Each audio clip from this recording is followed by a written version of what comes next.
i jo l'Ernest, i avui presentarem el nostre treball Precariat, el nou proletariat. Aquest és el nostre índex. Com a introducció al tema volem definir aquests dos termes. Marx va utilitzar el terme proletariat per definir la classe social que, tot i ser propietària de la força de treball, posseïa uns béns escassos. En canvi, el precariat s'utilitza actualment per definir les persones que treballen en aquestes condicions precàries, com per exemple els microtreballs.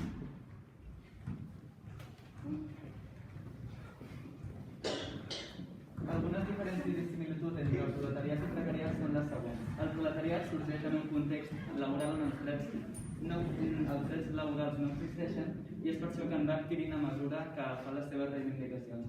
El precariat, en canvi, sorgeix en un context on ja existeixen aquests drets laborals i els va perdent. El canvi de pes econòmic dels sectors també ha canviat el sector on és més important la precarització, passant de ser el sector secundari pel proletariat al sector terciari de serveis pel precariat. I el proletariat apareix amb el sorgiment del capitalisme i la revolució industrial, i el precariat, en canvi, ha aparegut amb l'auge de les noves tecnologies, considerada la quarta revolució industrial, i el sorgiment del neoliberalisme. Milton Friedman deia que només una crisi real o percebuda produeix un canvi.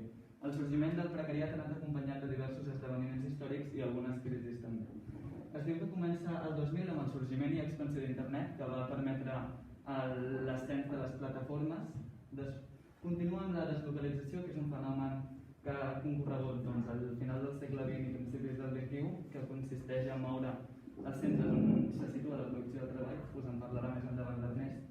La crisi econòmica del 2008, que va comportar aquí a Espanya la reforma laboral del 2012, on es va augmentar la temporalitat i reduir els drets dels treballadors. I finalment la pandèmia de SARS-CoV-2, que encara vivim actualment, que ha servit per idear una de les utopies sobre les quals us parlarà la meva companya Laura, l'evolució del món del treball. Alberto Nigodal és l'autor de El trabajo ya no es lo que era, on descriu diverses utopies possibles per millorar el treball en un futur. Una d'elles és acceptar i respectar la diversitat, on parla sobre la necessitat d'adaptar-nos a nous entorns de treball i acceptar les noves combinacions de treball. L'altre és treball col·lectiu, que està sent molt present actualment per la pandèmia. Ara us parlaré sobre les condicions del proletariat i el meu company Ernest us explicarà com es relaciona actualment. Al segle XIX, les condicions del proletariat eren molt precàries i pèssimes, ja que treballaven durant 15 hores tots els dies de la setmana. Organitzacions d'obrers van aconseguir que en comptes de 15 hores a la setmana fossin 8, durant 6 dies. Les dones i els homes van aconseguir... les dones i els nens percebien una part molt petita del salari comparada amb els homes, encara que a ningú els donava per viure. I treballaven, eren una bona part de la manufactura a la revolució industrial. Algunes de les condicions que tenia el proletariat les segueix tenint el precariat actual, com tenir diverses feines i diversos horaris o el fenomen dels falsos autònoms, ja que l'empresa s'estalvia pagar la seguretat social als seus treballadors. Ara el meu company Gerard us explicarà els tipus. Amb l'estudi realitzat hem vist que en el món laboral hi ha diverses aplicacions implicades. En el món laboral, aquestes aplicacions hi ha els intermediaris que ajunten el treballador amb l'empresa i empreses que ofereixen serveis a altres empreses. Així, un exemple és, per exemple, publicitat.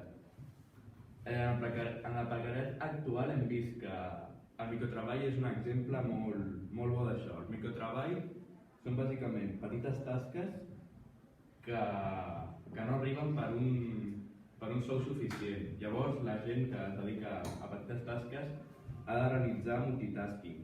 Multitasking és bàsicament dedicar-se a diverses multitasques que no arribaran per arribar a un sou necessari. Aquestes multitasques són moltes hores per un sou no tan alt i, com he dit, és el precariat actual. Aquestes són diverses plataformes de microtreball on podem trobar les microfeines, les de sotodemanda, les de coll blau, les de coll blanc i els especialistes. Ara l'Ernest us parlarà de la indústria tèxtil. Indústria tèxtil. Això de que el proletariat actualment no existeix és fals, ja que la indústria tèxtil és un negoci que intenta amagar-se i instal·lar-se a països del tercer món perquè segueix explotant els seus treballadors, fent-los treballar hores i hores en condicions infrahumanes, amb un salari superinjust i, en els pitjors dels casos, en contra de la seva voluntat, com feien anys abans a la revolució industrial. Gràcies per la vostra atenció, espero que us hagi agradat. Alguna pregunta?